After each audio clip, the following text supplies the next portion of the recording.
ఏం చేయాలి మమ్మీ ఇప్పుడు? ఏంటిది? ఎయ్ ఎయ్ ఎయ్.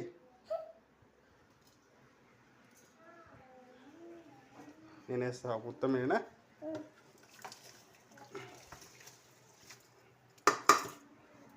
చేతితో ఇట్ట దగ్గర కాను.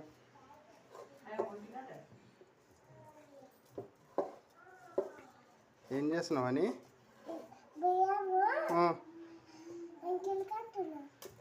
దగ్గరికి అంటున్నావా? ఏం చేస్తున్నావు ఇలా? బిర్యానీ చేస్తున్నావా? ఎవరికి చేస్తున్నావే? అమ్మమ్మకు బిర్యానీ చేస్తున్నావా? మనకు పెడతావా? ఎంత పెడతావు? ఎంత పెడతావే? నాకు సరిపోదంతా.